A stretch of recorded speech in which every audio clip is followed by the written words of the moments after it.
중심으로 해서 믿음이 성장하고 온전해지려면이라는 제목으로 같이 은혜를 나누고자 합니다.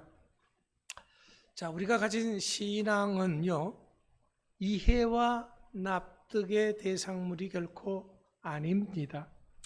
하나님이 우리에게 요구하시는 것은 보다 확실한 믿음입니다. 우리가 알다시피 신앙생활이라는 것은 납득하고 이해하지 못할 부분들이 너무도 많이 있기 때문에 그렇습니다. 그래서 하나님은 무슨 일을 만나든지 어떤 일을 하든지 오직 믿음으로 대처할 것을 요구하시는 것입니다. 그래서 믿음으로 행하지 않으면 그것이 곧 죄다 라고 야고보서는 우리들에게 경고하고 있는 것입니다. 믿음의 사람은 믿음으로 살아야 하는 것입니다. 다른 그 어떤 걸로 사는 것이 아니라 믿음으로 사는 사람들이 믿음의 사람들이다라는 거지요. 그렇다면 우리들의 신앙이 하나님이 요구하시는 그런 확실한 믿음으로 성장하고 온전해지려면 어떻게 해야 할까요? 하나님은 우리들에게 하나님이 온전하심 같이 너희도 온전하라 라고 말씀하십니다. 거룩해져야 한다라는 거죠. 구별되어져야 한다라는 그런 말씀입니다. 그럼 이렇게 되기 위해서 가장 중요하고 먼저 해야 될 것이 뭐냐면은 철저한 회개입니다. 하나님의 말씀에 순종해서 버릴 것은 하나도 남김없이 깨끗하게 제거해야 한다라는 겁니다. 그래야지만이 그 위에 하나님의 은혜가 쏟아 부어지는 것입니다. 여러분, 오늘 말씀을 보십시오. 뭐라고 기록되어 있습니까? 너희는 하나님의 은혜에 이르지 못하는 자가 없도록 하고 또 쓴 뿌리가 나서 괴롭게 하여 많은 사람이 이로 말미암아 더럽게 되지 않게 하며 음행하는 자와 혹 한 그릇 음식을 위하여 장자의 명분을 판 에서와 같이 망령된 자가 없도록 살피라. 너희가 아는 바와 같이 그가 그 후에 축복을 이어받으려고 눈물을 흘리며 구하되 버림바가 되어 회개할 기회를 얻지 못하였느니라. 자, 이 본문 말씀에서 하나님이 우리들에게 요구하시는 것이 무엇입니까? 우리들이 신앙을 제대로 하는 방법에 대해서 말씀하고 있는 것입니다. 우리들이 하나님을 믿는다고 할지라도 내 마음속 깊은 곳에 남아있는 이 쓴뿌리까지 확실하게 제거하지 않으면 결국에는 그것이 나를 괴롭게 한다는 것입니다. 또 다른 사람들까지도 죄를 짓게 만든다라는 그런 말씀입니다. 그렇다면 우리 속에 남아있는 이 쓴뿌리들을 없애기 위해서 무엇을 해야 할까요? 무엇보다 중요한 것은요, 이 쓴뿌리가 무엇인지를 알아야 합니다. 그래서 이 쓴뿌리에 대해서 구약 말씀에 우리에게 어떻게 이야기하고 있는지를 알아보고자 합니다. 자, 하나님께서는 여호수아로 하여금 이스라엘 백성들을 이끌고 가나안 땅에 들어가서 가나안 땅 원주민들을 다 진멸하라 이렇게 말씀하셨습니다. 이것은 단 하나라도 그 뿌리를 남겨두어서는 안 된다라는 거죠. 진멸이라는 것은 완전히 깨끗하게 제거하는 것입니다. 여러분, 암 수술을 하는데요, 대강 해서 잘라버리면 어떻게 되죠? 금방 또 퍼지는 거지요. 마찬가지로 이 쓴 뿌리까지, 남아있는 작은 뿌리까지 온전하게 다 걷어내야 된다라는 그런 말인 것입니다. 그리고 그 땅을 빼앗아서 이스라엘 백성들의 기업을 삼을 것을 명령하셨습니다. 여호수아는 이 명령을 따라서 가나안 땅의 각처에 거하는 7 족속을 쳐서 물리쳤습니다. 네, 여기까지는 아주 훌륭하게 잘 사명을 감당했습니다. 하지만 이 전쟁 마지막에 정말 무시해도 좋을 정도의 아주 작은 문제 하나를 남겨두게 됩니다. 그것이 뭐냐? 바로 여호수아서 11장 21절로부터 23절의 말씀입니다. 거기에는 이렇게 기록하고 있습니다.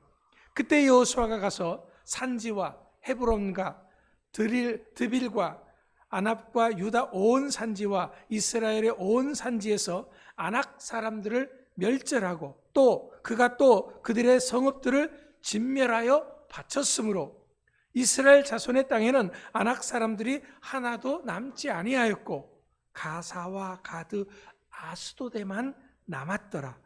이와 같이 여호수아가 여호와께서 모세에게 말씀하신 대로 그 온 땅을 점령하여 이스라엘 지파의 구분에 따라 기업으로 주매 그 땅에 전쟁이 그쳤더라.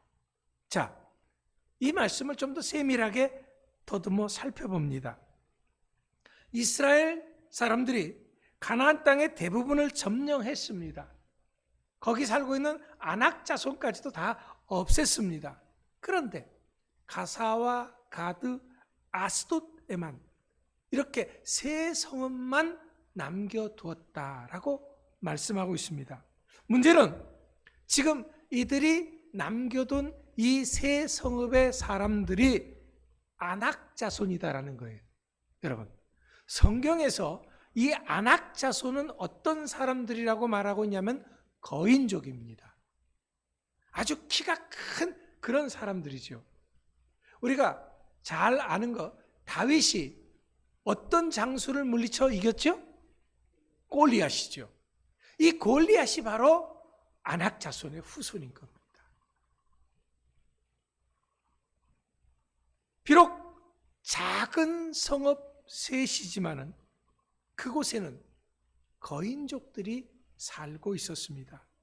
그럼에도 불구하고 지금 이스라엘 백성들이 가나안 땅을 점령하고 평화를 유지하는데 이들은 아무런 방해가 되지 않습니다.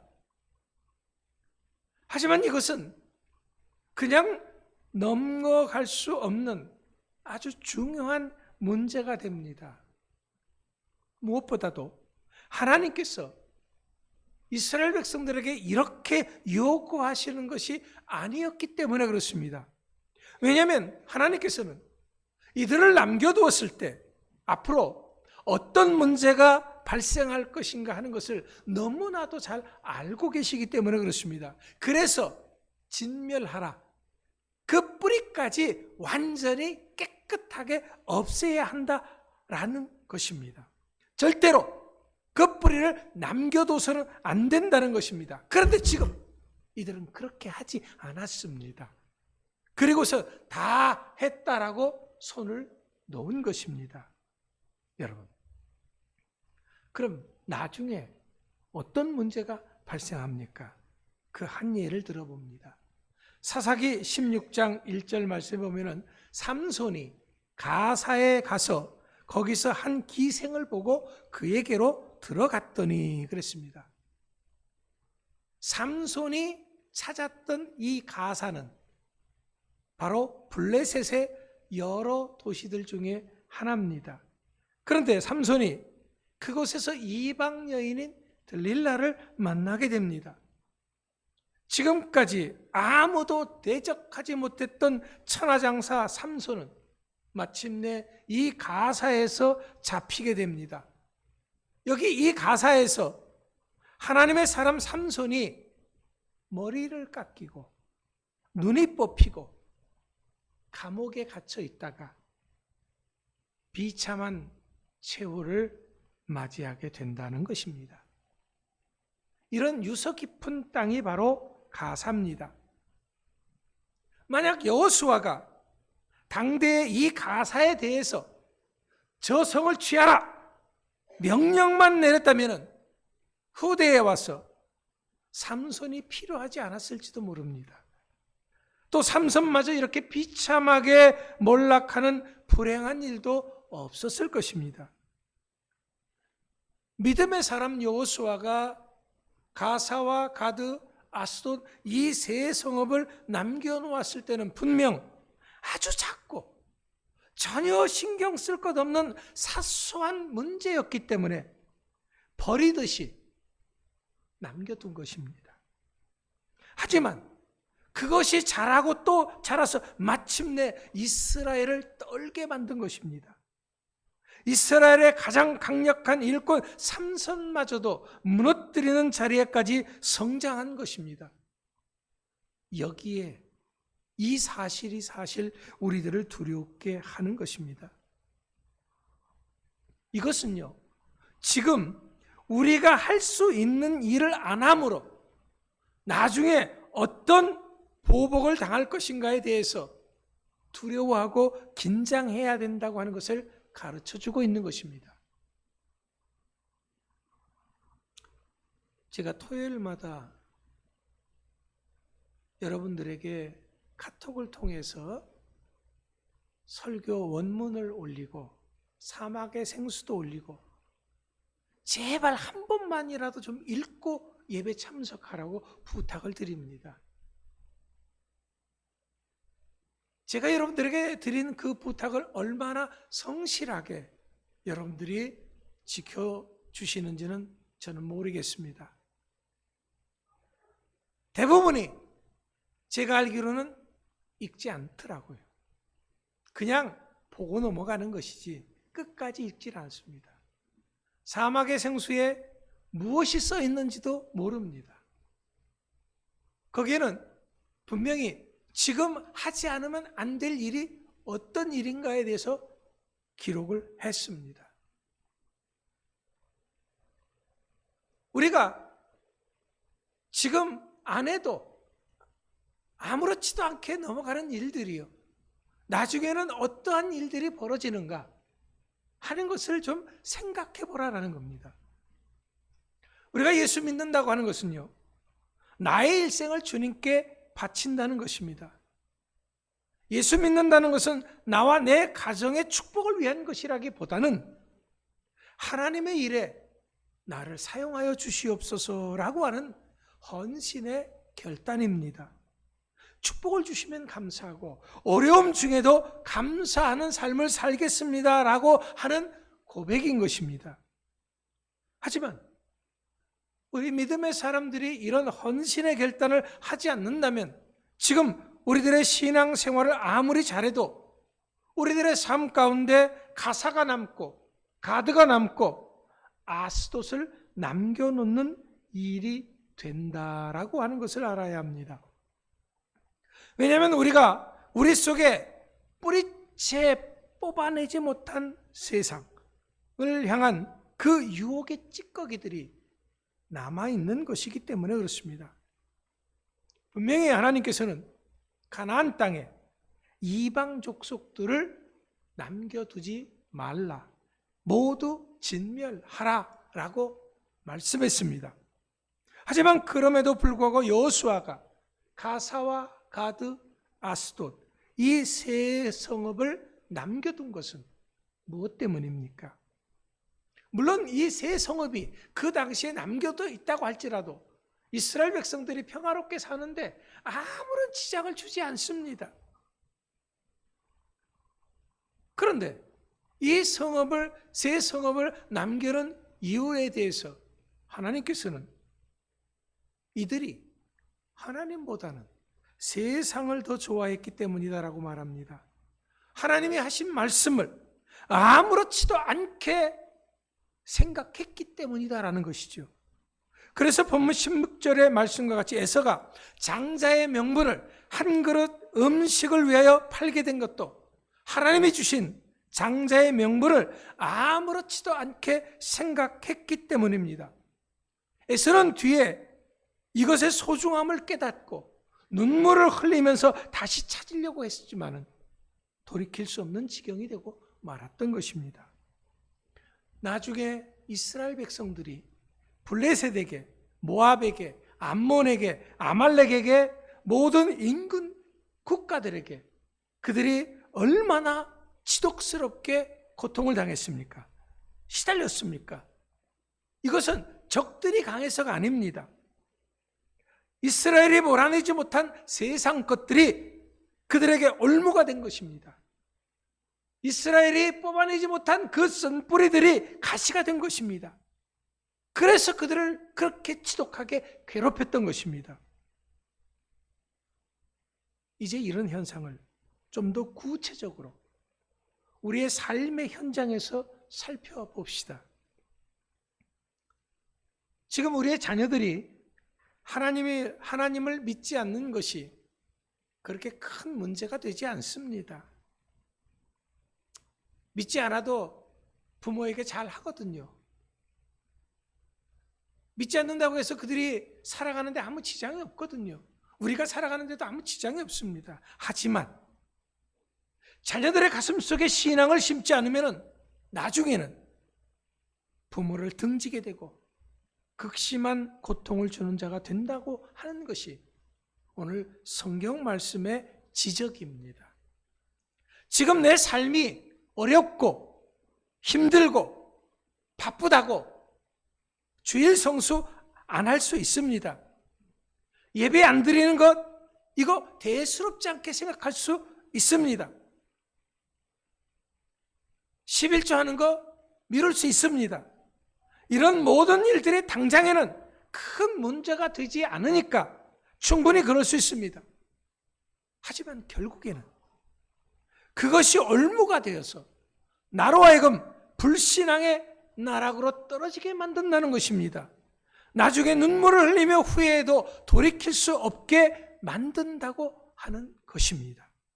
그렇기 때문에 우리는 세상이 아닌 하나님만을 진정 두려워해야 하는 것입니다.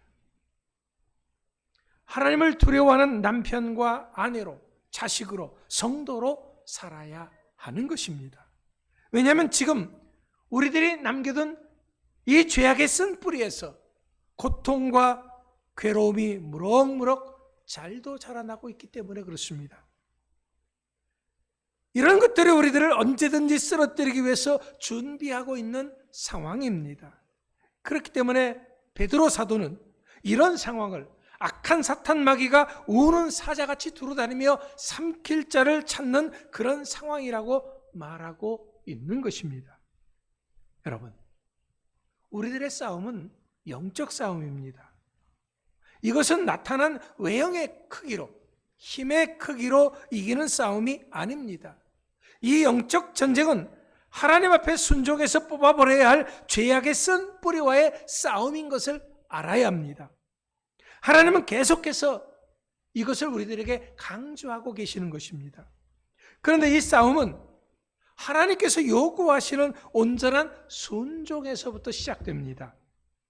그렇기 때문에 아무리 사소해 보이는 것이라고 할지라도 하나님이 버리라고 하는 것은 뽑아내 버려야 합니다. 하지 말라는 것은 하지 말아야 합니다. 잘라내라고 하는 것은 잘라내야 합니다. 끊으라고 하는 것은 끊어야 합니다. 하지만 하라고 하는 것은 생명을 걸고서라도 해야 하는 것입니다. 왜냐하면 내 삶의 모든 것은 내가 기준이 아니기 때문에 그렇습니다. 오직 하나님의 말씀만이 우리 삶의 기준이 되는 것입니다.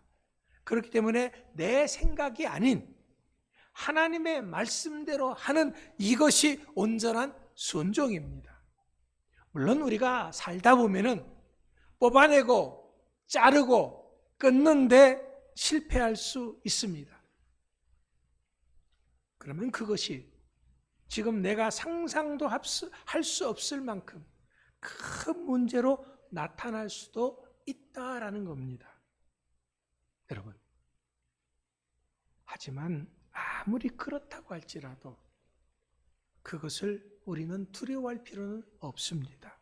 왜냐하면 이제라도 다시 하나님 앞에 무릎을 꿇는 것, 이것이 훨씬 더 중요하기 때문에 그렇습니다. 이제는 더 이상 우리들의 싸움은 외적인 숫자나 크게 문제가 아닙니다. 영적인 문제로 접근해서 해결해야 합니다.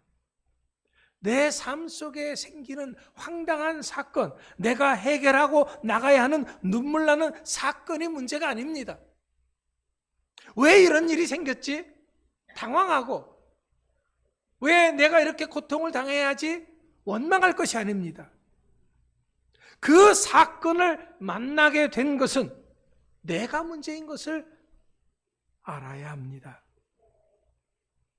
하지만 이제라도 하나님만을 우리가 두려워한다면, 하나님만을 의지한다면 여전히 우리는 그 문제를 해결할 수 있는 능력자들인 것을 믿으시기 바랍니다.